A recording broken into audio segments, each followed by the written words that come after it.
제가 15분 정확하게 하도록 하겠습니다. 하이델베르크 재직하시는 두로 교수 글을 논천하게 된 것을 영광으로 생각합니다. 칼빈 500주년 되는 해 칼빈의 글을 읽게 되어 기쁨이었다라는 이었습니다. 두로 교수는 독일 신학계의 경제윤리 전문 연구 WCC 계열의 학자십니다. 나름대로 이상을 가진 분이시고, 우리 한국 신학자들이 몇 권의 책, 제가 보기에는 한 3권 정도 책을 번역하셨습니다.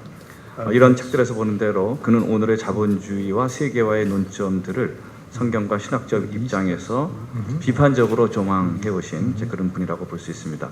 두로 교수는 이 글을 쓰며 앙드레 비엘러가 쓴 칼빈의 경제와 사회 사상을 주로 참고했는데, 이 책은 원래 프랑스어로는 61년도 나온 책인데요. 이러한 칼빈 경제 연구 분야에 있어서의 고전이라고 할 수 있습니다. 근데 이게 이제 2009년 칼빈 500주년 기념으로 영어로 번역됐다고 하셨지만은 이 번역은 2005년도 됐고요. 요번 칼빈 500주년 기념 행사를 제네바에서 했었는데 제네바에서 이 책이 뿌려졌었습니다. 그래서 아마 그렇게 하신 것 같은데 제가 그 책을 가져왔습니다. 그래서 이 책이 칼빈 이카노의 소셜 소트라는 그런 책인데 아주 이 분야에서 중요한 책이고요. 요게 이제 두호로 교수님의 책이 한국말로 번역된 가운데 좀 제일 두꺼운 책이라 제가 알고 계신다라는 것 같은데 하여튼 이 책 제가 가져왔습니다. 그리고 뭐 제가 이거 개론적인 얘기로 설명할 필요는 없지만 아마 이 분야에 제일 한국에 나온 책 가운데 좋은 책이 저는 이 책이라고 생각하거든요.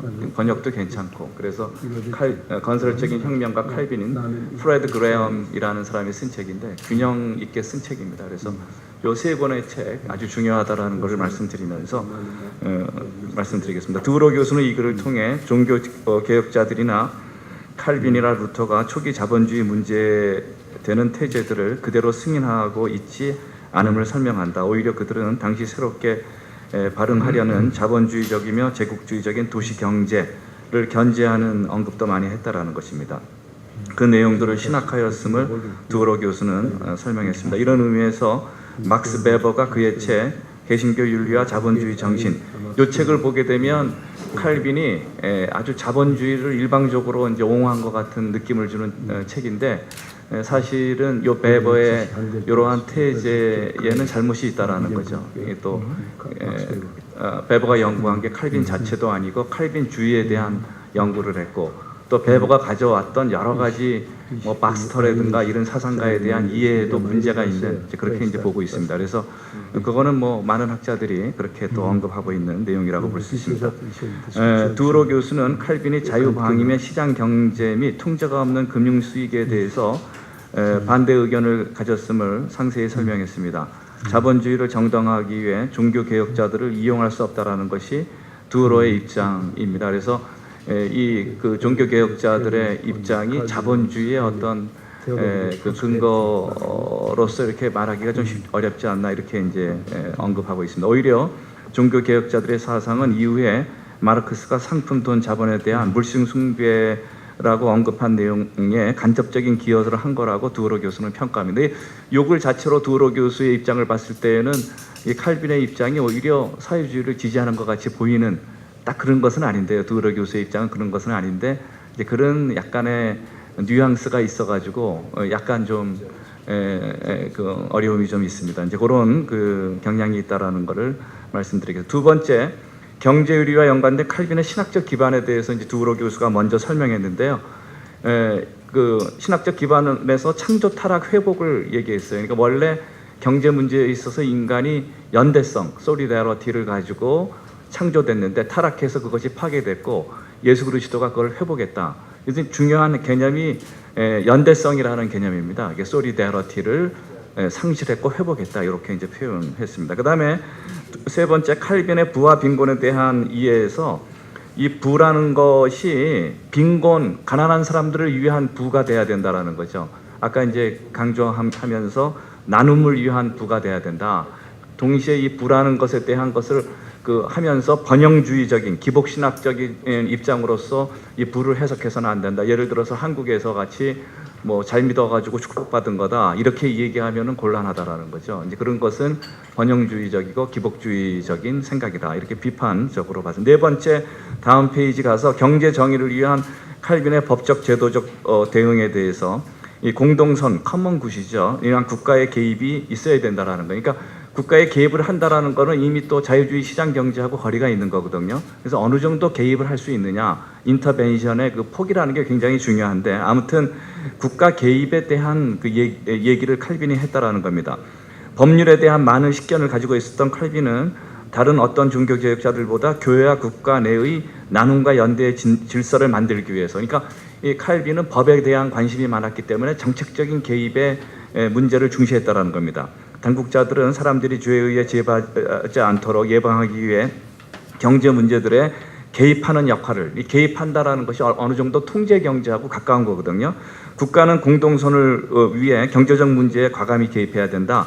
공동선을 위한 과세 및 금융시장 개입, 금융과 상공에 대한 규율 등이 칼빈 당시의 핵심적인 쟁점이었다라는 거예요. 칼빈은 오늘의 용어로 말해 자본주의와 공산주의 사이의 제3의 두로 교수의 입장을 약간 좀 반영하는 입장인데 칼빈은 하나의 일종의 삼인주의적인 제3의 길로 소셜 데모크라시의 입장으로 이렇게 이제 보고 있는 그런 것입니다.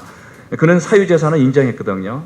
프라이빗 프로퍼티를 인정했지만은 부의 축적에 대해서는 명백한 제한을 주면서 이러한 제3의 길을 갔다라고 말을 했습니다. 특히 이러한 제도적 장치를 만드는 데 있어서 칼빈이 역점을 두었던 것이 노동과 교육과 은행 제도라는 요 세 가지인데요. 노동의 문제를 다루면서 노동은 의무이자 권리, 그리고 권리라는 것으로 봤을 때는 정부가 실업의 문제에 적극 개입해야 된다라는 거야. 그러니까 그 독일말로 아르바이트 로스라 그러는데 이 실업 문제가 정부가 개입해야 될 아주 중요한 문제라는 겁니다. 이제 그런 어떤 그 개념으로 여기에서 이제 얘기하고 있습니다. 그다음에 이제 이 노동 문제와 임금에 대해서 보고 있는데요. 어느 정도 이 칼빈은 물가의 심한 앙등 때문에 노동자들의 임금 동결 이런 것들을 했습니다. 이게 임금에 대한 개입도 많이 했거든요. 그런데 이제 후대 학자들은 제네바의 시의회가 임금에 대해서 깊이 관여한 것이 이 노동 시장의 자율화를 위해서 상당히 저에 대해서 오히려 여러 가지 문제가 있지 않느냐 이제 후대력이 평가하거든요. 그러니까 이 문제에 대해서는 하여튼 뭐 꼭 칼빈이 잘한 것이라고 평가받기는 좀 힘듭니다. 하여튼 그런 쪽으로 얘기했고 두 번째 상공업의 문제에 대해서 그러니까 이게 상업과 공업이라는 것을 어떻게 평가할 거냐라는 건데 칼빈은 긍정적으로 평가했거든요. 그래서 이제 그 당시가 농업 사회에서 이제 그 상업과 공업이 서로 발응하는 시대로 이렇게 가는 건데 그걸 긍정적으로 인정하면서 뭔가 자기의 제도화를 나갔다라는 겁니다. 그럼에도 불구하고 상업과 공업을 인정하지만 그것도 연대성이라는 틀 속에서 규제가 돼야 된다라는 거죠. 그냥 방치해서는 안 되고 상공업의 문제를 연대성의 틀 속에서 해야 된다. 그 다음에 이제 이자 수익에 대한 그 칼빈의 입장은 원칙적으로는 반대했으나 조건적으로는 허용했다라는 게 칼빈의 입장입니다. 그래서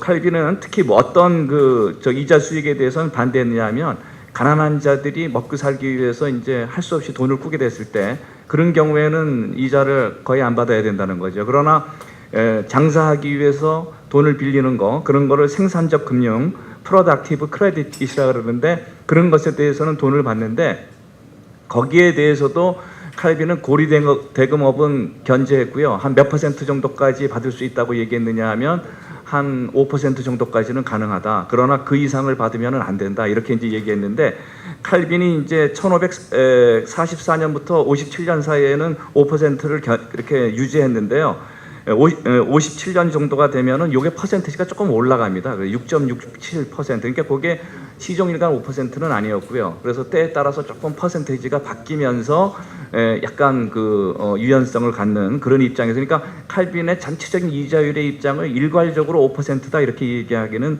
상당히 좀 힘듭니다. 그래서 그것에 대한 유연성이 있다라는 것을 얘기하고 싶습니다. 그래서 사실 요 이자 수익이라는 것이 이제 허용된다라는 것은요 뭐의 문제하고 관련돼 있느냐 하면 금융에 대한 문제하고 관련돼 있어요. 금융 수익에 대한 문제하고 관련돼 있고, 그러니까 은행이 이제 돈을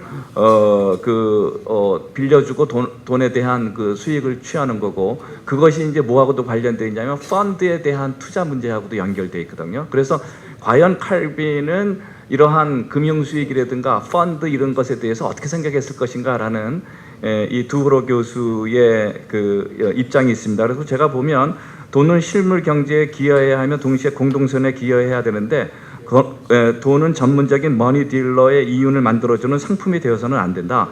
그럼에도 불구하고 이제 두브로 교수의 입장은 이 헤지 펀드라든가 여러 가지 아주 부작용이 많은 예를 들어서 금융 자본들에 대한 여러 가지 지나친 자율화라는 것은 사실은 안 좋은 거다. 이런 쪽으로 이제 하면서 그쪽에 대한 그 견해를 가지고 계십니다. 그래서 이 금융 자본가들은 아마 좀 두브로 교수의 입장에 대해서 조금 좋아하시지는 않으실 것 같은데, 하여튼 그런 입장에서 상당한 견제가 필요하다.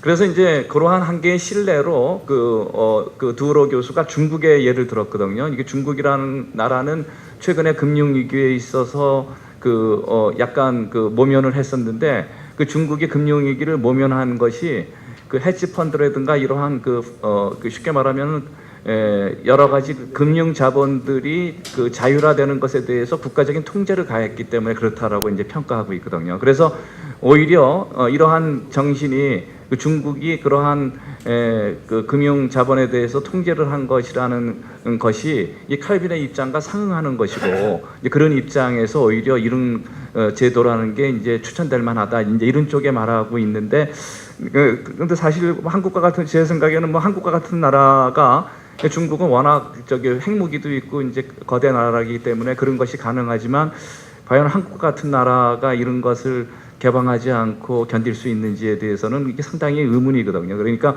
이런 것들은 중국이 가능하다고 해서 전 세계 모든 나라들이 가능하다고 그 나라의 시츄에이션에서 말하기가 어려운 내용들이 사실은 있습니다. 그러나 이제 전체적인 그 줄거리로서는 그런 어떤 금융 헤지 펀드 뭐 등등에 대한 통제가 세계적으로 필요하다라는 것에 대해서는 많은 사람들이 뭐 퀀텀 펀드에 있는 소로소 같은 사람도 그런 얘기를 한 적이 있기 때문에 결국에 있어서 이제 그런 쪽에 대한 강력한 어떤 그 이론적인 정립을 해야 되겠다, 이렇게 이제 생각하는 입장이라고 볼 수 있겠습니다. 그다음에 그럼에도 불구하고 이제 칼빈이 부족한 점이 있었는데, 제일 처음에 재산 문제에 있어서의 부족한 점이 있었다라고 비판했습니다. 그래서 특히 칼빈의 비판받을 것 가운데 하나가 토지 공개념에서 부족한 점이 있었다, 그런 얘기입니다, 사실이요. 두 번째는 칼빈은 부가 빈곤을 야기하는 원인이 된다라는 것을 알지 못했다라는 겁니다. 그래서 그러한 문제에 대해서 이렇게 부의 축적에 대한 정당성의 문제, 그런 것을 우리가 더 사회정의의 입장에서 찾아봐야 된다. 제가 조금 시간이 지났지만은 간단한 논평을 제가 했습니다. 그래서 두브로 교수의 칼빈에 대한 해석이 타당성이 있다, 뭐 이런 얘기로 하면서 제가 약간의 커멘트를 달았습니다. 그래서 그런 입장이고요. 그다음에 이제 두 번째는 두브로 교수의 오늘의 자본주의 및 신자유주의 경제 체제에 대한 비판의 타당성. 이제 이제 본인께서 이제 아크라에 대한 참여를 하셨기 때문에 거기에 대한 얘기를 많이 하셨는데요.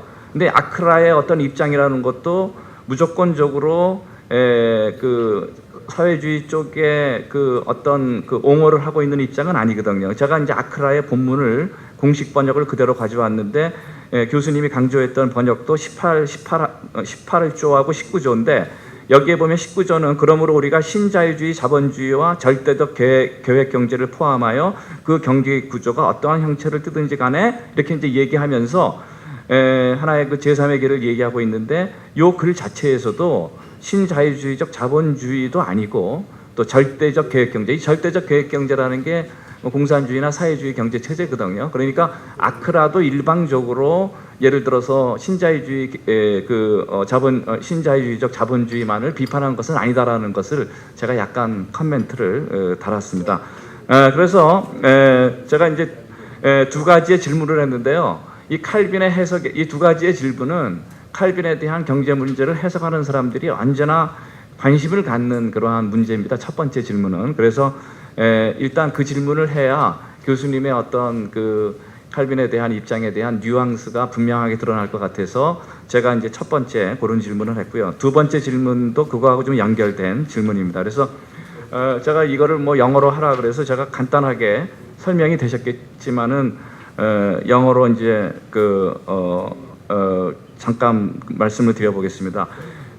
My first question is I'd like to hear about the position of John Calvin, whether he prefer capitalism or socialism. Yeah, a simple question. And the second question is I'd like to know your opinion that you have about it, whether you think Chinese economic and financial policies are better than the ones of Western world from a biblical point of view. Yeah, I have two questions. Yeah. Thank you very much. Thank you. Yeah. 그래서 제가 이걸로 뭐 조금 지났지만 마치도록 그렇게 하겠습니다. 예.